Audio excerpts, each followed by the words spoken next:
What's up people, welcome back to the channel. So today we have James Marshall behind the camera, so it's going to free up a little bit more time for me in regards to setting up camera angles. Hopefully he's going to get some juicy shots. But today we are going through deadlifts. It's been a while since I've done deadlifts on the channel, so working up to a top set of 5, some back downs, but they're banded. So we're going to go through some usefulness of like accommodating resistance in this video, some general setup tips, some back training, and yeah, hope you enjoy. All right, so I am getting very close to perfecting my slack pull technique. So if there's one thing that really fucks me up in my deadlift, it's just my positioning, because like your end position is typically dictated by your start position. So the start position on deadlift, unlike the likes of the squat, where the squat when you're on the way down you have the ability to kind of self-organize on the way down to find where the bar is over mid-foot to allow you to kind of come out of the bottom position in like the most perfect way possible. However, with the likes of deadlift, because you're starting off with the concentric phase, you don't really have that opportunity. So you really have to make sure that you are like perfecting that setup. So the way I've been going about it is when I'm doing my slack pull, as opposed to just thinking about pulling with my arms, I'm thinking about pulling with my hips. So I'll kind of show you what I mean in this setup here. So just as I approach the bar and making sure the bar is over the middle of my foot.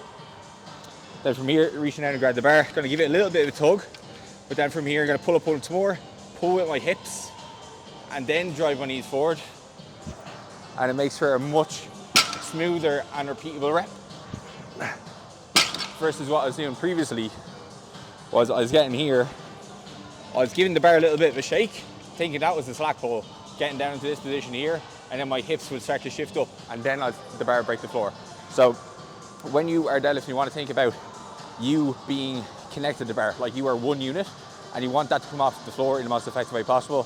And the way you do that is by making sure all the tension is gone.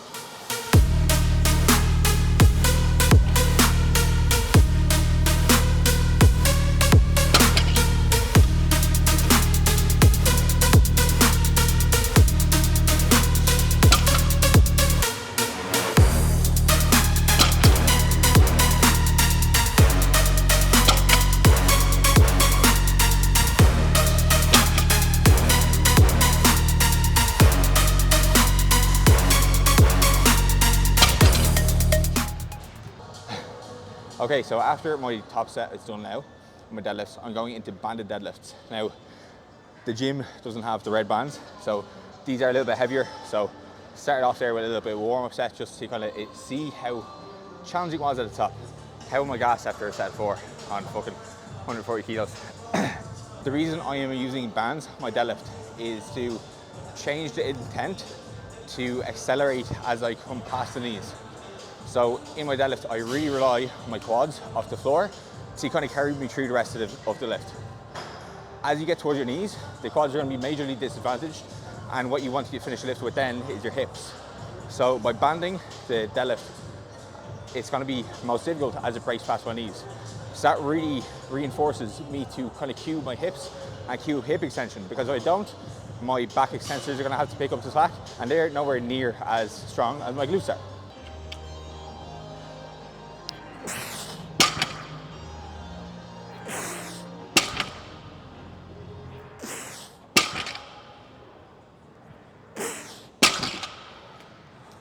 So accommodating resistance is not typically used within raw powerlifting as much as it was with like the equipped side of the sport.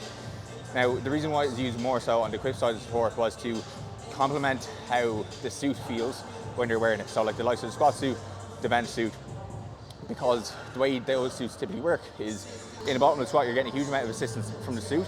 So that is going to make the weight technically lighter at the bottom, but as they get towards the top and they're towards the lockout, the suit does not necessarily have as much kind of advantage or kind of confer the lifter more of a benefit as they get towards the top, towards lockout.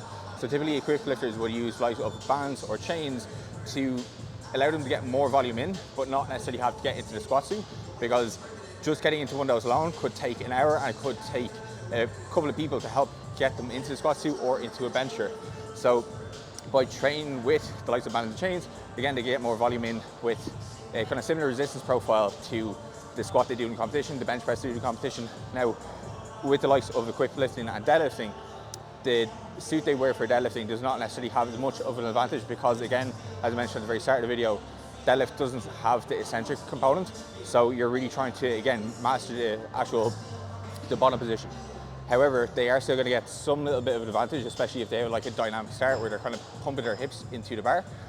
But you still have to make sure that you're driving your intent as you get past the knees. So that's again what the band is providing me with here. So again, just more of a kind of cue to say, hey Shane, use your fucking arse. So we're into some T-bars next. So this is the Watson T-bar row. It's new to the gym. However, they used to have this in the Coliseum in Dublin where I used to train.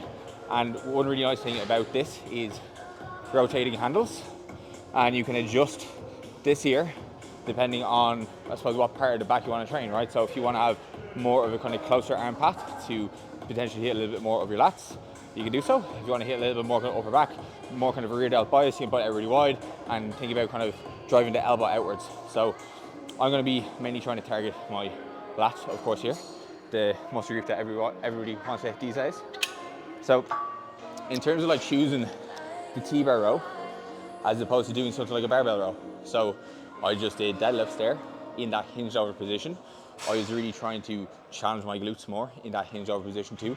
So from a point of stability in what I would actually get from doing a barbell row in the exact same position I was in, I would likely fail at my hips or with my bracing before I'd fail with my back or the kind of target muscle I'm trying to train in that position. When you're training barbell row, it's kind of a like heavy here. It's like a shotgun approach. Now, utilizing a barbell row in your training, there's no problem with it, right? If you have the skill to do so. So bracing and being able to hinge is a fundamental component that you need to get down before you really have that in your program. So if you want to get into doing that, doing something like this could be a really good way to kind of teach you, well, first of all, the kind of arm position that you're looking to use and the kind of actual kind of drive into the sides, but also just kind of trying to feel like, okay, how tight should my chest be on the bench? How should my core be positioned, right? Because like, even though I'm externally restrained here, foot plate as well as chest pad, I still have to focus on those. But these give me the opportunity to think about it a little bit more. So when we think about like movements that maybe like a little bit more kind of optimal than other, like optimal is like going to be a movement that is going to allow you to get the best result in a short amount of time, but you're also going to be able to perform it.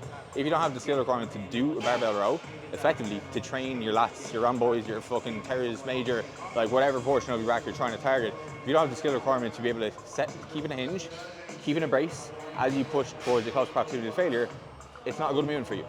All right, so slight change of plans. I was meant to do my banded bench press. However, purple bands for banded bench press, not happening. Way too much band tension at the top. So I'm gonna have to do that tomorrow, I'd say. So because of that, I'm straight into another back exercise. So I'm gonna be doing the Nautilus single arm high row. So I'm only doing 2 sets here. So I think one thing that people get mixed up with the low volume, high intensity approach is they mix that up with just having a low amount of sets, but they still do a high amount of volume. So what typically happens is people do 2 sets, but then they do like 10 exercises.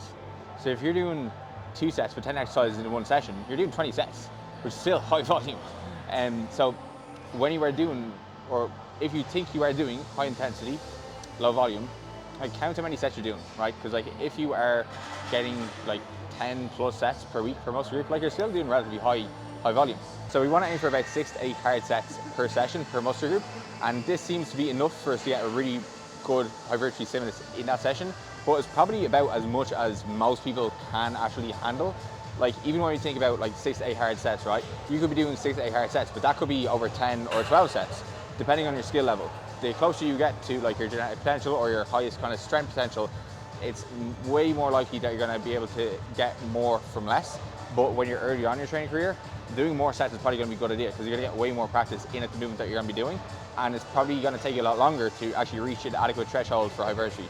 So one thing you will notice when I'm doing this exercise is I am not like arching into extension, so you won't see like me kind of have some kind of dip in my lower back.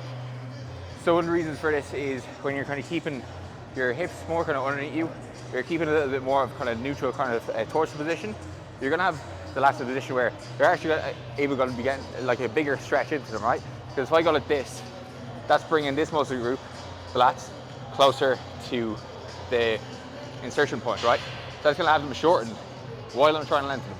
So to get max length and max like stretch into them, I want to keep that fixed because that's going to confer me the biggest point at which I can lengthen them, right?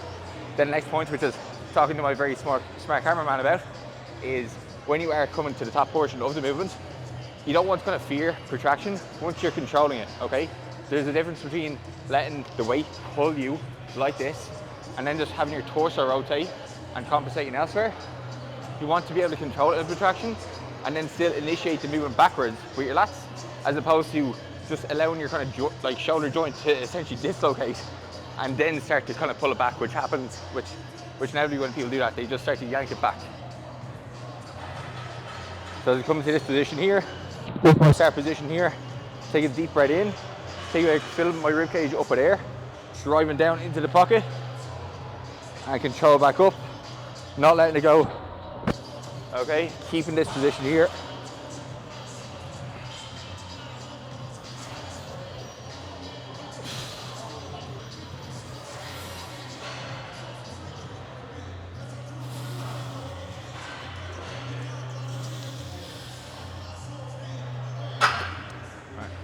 Okay, so we are going to wrap this video up here. So I hope you did enjoy. I hope you had some tips you could take for the likes of your deadlifts, some different kind of ideas with the likes of the banded or not so banded bench press, as well as with some of the back movements that we did today.